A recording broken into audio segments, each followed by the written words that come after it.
Seja mais uma vez muito bem-vindo ao Código Aberto, esse espaço onde nós temos nos reunido para estudar a Palavra de Deus, onde temos aprendido sobre Cristo e aprendido também maneiras de comunicar a Cristo de forma mais eficaz. Você é sempre convidado, é sempre importante que você esteja junto com a gente, não apenas aqui, mas também nas redes sociais do Código Aberto, tanto no Instagram quanto no Facebook, dando as suas contribuições, falando um pouquinho sobre o impacto que aquilo que tem sido discutido aqui tem tido na sua vida. E também para propagar esse impacto para outras pessoas.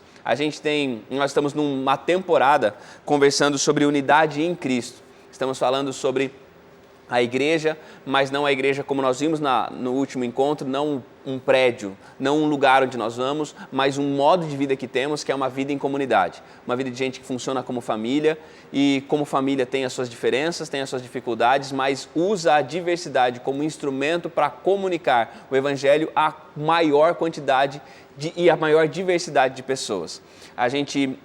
Hoje, de forma bem especial, a gente vai falar de algo que é muito presente em toda a família, é presente em toda a comunidade. Toda a vida em comunidade enfrenta isso, que são conflitos. Como é que a gente consegue resolver os conflitos sem que eles comprometam a unidade? Sempre que surge um conflito, ele traz consigo a possibilidade de desarmonia, a possibilidade de desunião, a possibilidade de segmentar as pessoas, mas aí a gente tem maneiras de como a igreja lidou com isso no passado e como nós podemos lidar também com os conflitos deste tempo. Antes disso, vou apresentar mais uma vez os nossos convidados, começando pela Tamires. Você prefere Tami ou Tamires? Tanto faz, né? Tami foi apelido do ensino médio que pegou entre os meus amigos. Daí tem um outro apelido em casa que eu não vou falar. Okay. Mas tanto faz. Mas Tamires, Tami, estamos livres? Pode me chamar do que quiser. Ok. Então, Josefa. Não, legal. Tamires, obrigado por estar aqui com a gente mais uma vez. Eu que agradeço, é um privilégio. Agatha. Eu. Você tá bem? Você tem algum apelido também? Não, tenho. Não. Alguns. Não oficiais. Não Deixamos oficiais. pra lá. Tudo bom? Tudo bem? Não oficiais. Deixa para lá então. Ok. Mas seja bem-vinda. Obrigada. Agatha.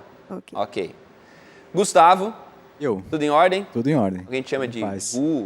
Não. Não. Costumo me chamar pelo sobrenome alguns, né? Ah, sim. É Cidral, né? Bastante gente chama de Cidral, Não é sei verdade. porquê, mas As pessoas preferiram te chamar pelo sobrenome. Não sei se não Bastante combino muito. Gustavo, né? No mundo. Tem muito Gustavo e o Cidral dá uma... No ensino médio sacada. tinha 3 Gustavos na minha sala, daí eu justificava, mas no trabalho e na faculdade Não tem. Eu era o único, então. Mas aí levou a herança. Sim, Então, Cidral, um prazer tê-lo aqui com a gente. prazer também. Seja bem-vindo mais uma vez. Pastor Bruno. Olá. As pessoas chamam de pastor, no caso, né? Perdi o nome. Perdeu o nome. Muito bem-vindo, pastor. Obrigado por estar aqui com a gente mais uma vez. O Wesley Fonseca vai cantar pra gente mais uma vez. O Wesley, Olá, que é o tudo Ash. bem? Pois é, esse apelido aí de internato, um carioca que saiu do Rio, aí veio pra São Paulo, aí falava o nome Wesley, aí o pessoal, Ash. Aí E aí ficou Ash. Ash. Pegou.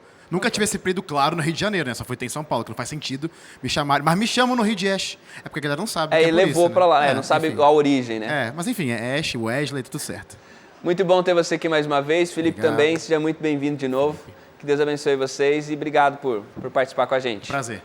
Nós vamos começar o nosso estudo dessa semana, a gente vai começar a nossa conversa, mas como a gente tem feito todos os programas, a gente ora a Deus pedindo para que Ele nos dirija. A gente vai fazer isso mais uma vez. Quero convidar você para nos acompanhar em oração nesse momento.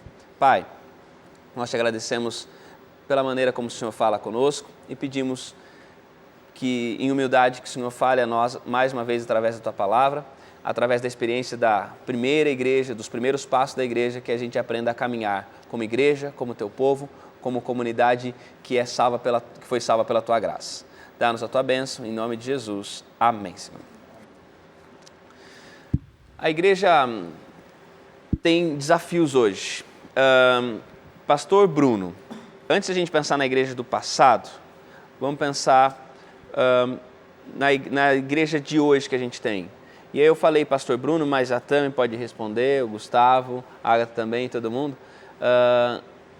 O que a gente tem hoje que são as causas principais que vocês veem de conflitos, tanto nas comunidades locais, quanto conflitos também da igreja, e conflitos e desafios da igreja na pregação, mas principalmente pensando nisso, as igrejas locais hoje, o que é conflituoso? O que geralmente, na vivência de vocês, se torna ocasião de conflito dentro das comunidades? Você eu mesmo? em geral, são relacionados a relacionamentos pessoais e familiares. São os maiores conflitos que eu tenho visto.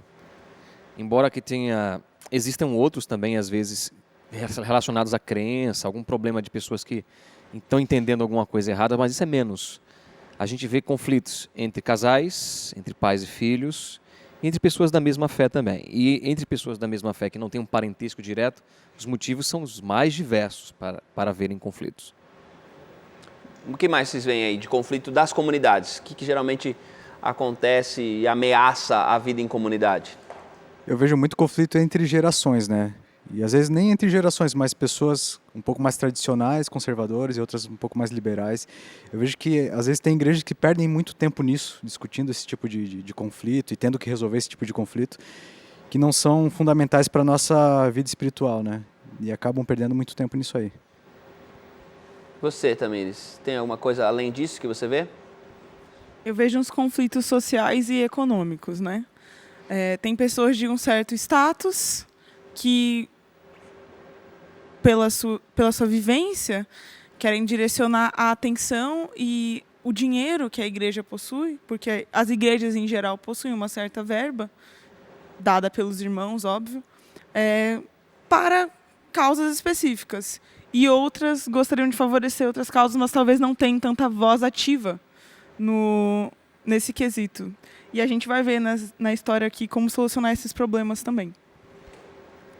Bom, vocês já falaram praticamente todos os conflitos, mas o que eu mais vejo é conflito de ego. Tem pessoas brigando para ver quem vai ser mais visibilizado, quem vai ter certos cargos na igreja, quem vai estar adiante sempre. E, para mim, esse é o principal.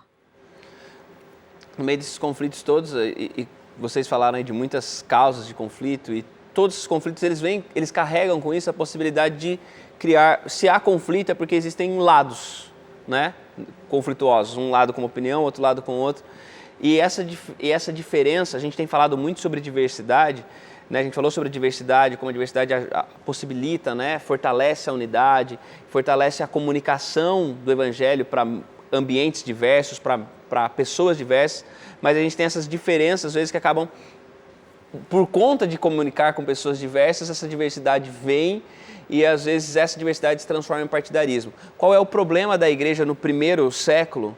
O que está acontecendo na igreja no primeiro século que vai se tornar um conflito muito marcante? O que a gente observa que se tornou um conflito bem importante no começo da igreja, logo no princípio? Eu vejo que, em termos, pensando em igreja como povo de Deus, no Antigo Testamento tivemos muitos problemas de relacionamento voltados para a unidade também. O guia nos direcionou mais para o Novo Testamento. Mas a gente não pode ignorar que esse problema sempre existiu, porque onde existem seres humanos, esses problemas de relacionamentos vão surgir.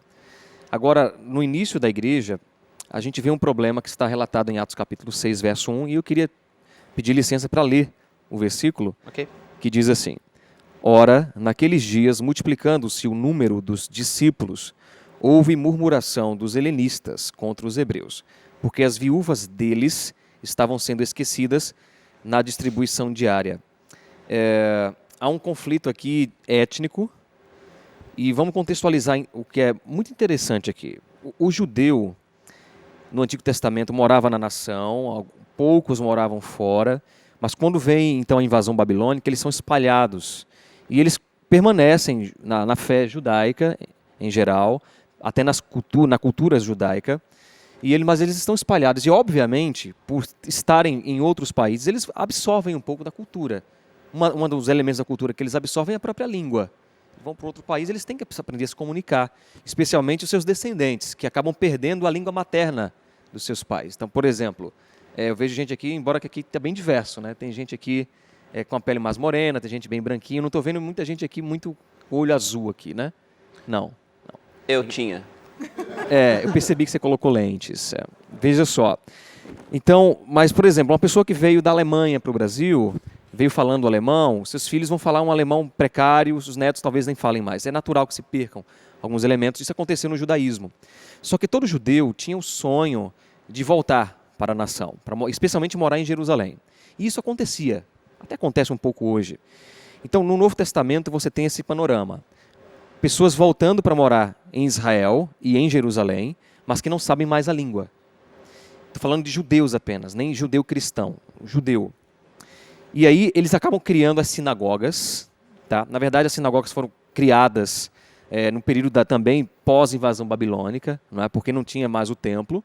E aí, quando eles vão até lá, eles criam sinagogas de outra língua, que não é a língua do local de Israel, que era o aramaico, porque eles precisavam se comunicar como uma comunidade de fé. Eles não sabiam o hebraico, que é o idioma que foi escrito no Antigo Testamento, nem o aramaico, que é a língua do país. Eles sabiam, em geral, o grego, que é como se fosse o inglês hoje, que é a língua corrente assim no mundo, né? A língua da cultura do povo. Então, eles criam sinagogas com língua grega para eles poderem se comunicar, para poder comunicar a fé para os filhos, etc. E aí, diante disso, no judaísmo já há uma separação entre sinagogas gregas e de língua aramaica. E aqui são descritos como dois termos, que são os helenistas. Por que helenistas? Porque heleno é grego, a palavra grego na língua grega, grego em grego, heleno, helenistas. Então tem os gregos e tem os hebreus, né, de língua aramaica. E os hebreus é de onde vem o cristianismo raiz. O cristianismo nasceu nesse grupo, os apóstolos são desse grupo. E depois eles passaram a pregar a judeus do outro lado. Tá? Então aqui o panorama de Atos 6 é judeus cristãos de língua grega, de sinagogas gregas, e judeus cristãos de língua aramaica, de sinagogas aramaicas. E havia uma separação entre eles. Basta ler o texto e você vê que havia alguns preferidos e alguns preteridos. E aparece no texto uma coisa bem interessante, que é o fato de que algumas pessoas, elas estão sentindo, elas estão vendo aquela comunidade, como a gente falou, unida, que compartilha o pão, e aí de repente aparece nos textos, pô, a comunidade compartilha o pão e come junto, mas tem um pessoal que está sem. E aí surge o conflito, até um pouquinho daquilo que você falou, né? De, tipo, tem um pessoal, uma demanda está sendo atendida de um pessoal, mas um outro povo está sendo, uma outra parte dessa comunidade não está sendo atendida. Qual é a solução que a igreja encontra para fazer com que esses grupos sejam atendidos? Isso é uma coisa que a gente vem falado muito nos círculos da sociologia, né, da antropologia, que é representatividade. As viúvas helenistas não estavam recebendo o alimento necessário, o cuidado necessário, enquanto as viúvas de origem judaica aramaica estavam. E o que acontece então? Os 12 apóstolos se reúnem e dizem que isso não está certo, que eles estão negligenciando o ministério da palavra de Deus. E daí eles decidem escolher 7 irmãos para se dedicarem exclusivamente ao ministério das mesas, que eles falam. Ao né? serviço, né? Ao serviço, exatamente. Que, inclusive, ajudaria essas viúvas. E eles escolhem 7 homens, então, Estevão, Filipe, Prócoro, Nicanor, Timon, Pármenas e Nicolau. É interessante ler os nomes de todos, porque todos esses nomes têm origem grega. Então, muito provavelmente, esses 7 diáconos escolhidos, eles eram helenistas também. Então, eles saberiam servir melhor a sua comunidade.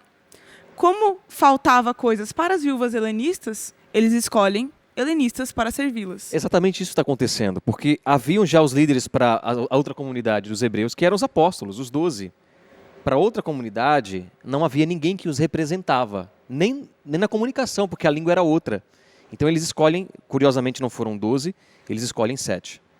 E eu acho uma coisa interessante que também surge, essa coisa dos apóstolos, eles delegam, então, responsabilidades para outras pessoas. Que também é um negócio que às vezes pode parecer, às vezes pode dar a impressão que para se manter unido, a gente tem que ter uma liderança única, né?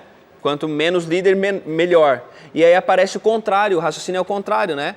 Para a gente se manter unido e para todo mundo ser atendido, a gente vai delegar, a gente vai multiplicar liderança para unir. E isso é bem interessante, essa ideia da liderança representativa e de uma liderança multiplicada também. Como é que uma liderança multiplicada gera mais unidade do que uma liderança só? Não é estranho? Como é que isso é assim mesmo? Se multiplicar a liderança une mais do que tendo um só? Eu acho que sim. A gente pode ver o exemplo de Moisés, né? Quando ele delegou, por causa que o povo estava muito grande e ele não conseguia atender, então foram eleitos anciões. Cara, se ficar às vezes centralizado muito, é uma coisa que a gente aprende até no Clube dos Bravadores, que eu participei há vários anos. Se você deixa só um cargo com uma pessoa, fica demais para aquela pessoa.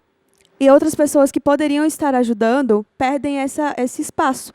Então, quando você delega, assim, além de você unir as mentes em torno de uma mesma coisa, você está separando as pessoas,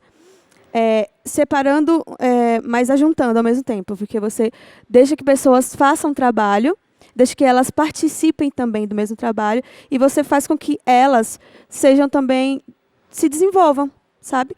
Às vezes a gente tem mania de, na igreja, deixar tudo em cima de alguém, porque a gente acha que aquela pessoa é capaz e que aquela pessoa vai dar mais conta, mas a gente esquece que os dons eles têm que ser multiplicados. E assim eles vão ser desenvolvidos também. E tem outras pessoas que têm experiências diferentes, que é o caso que eu também estava falando exatamente da escolha dos diáconos, cara. Eles iam se identificar com aquele povo melhor. E eles tinham como desenvolver o que eles estavam ali para fazer. E, cara, se desenvolveram os diáconos ali fortes, porque eles delegaram. E Tudo bem. É tão curioso. Só um instantinho. É Ok. muito curioso e será E tão fica- curioso que a gente vai aguentar essa curiosidade para o segundo bloco. A gente vai deixar para você de casa curioso, que daqui a pouquinho o pastor Bruno volta e a gente continua conversando sobre o que tem de mais curioso ainda nessa história. Fica por aí, Código Aberto volta daqui a pouco.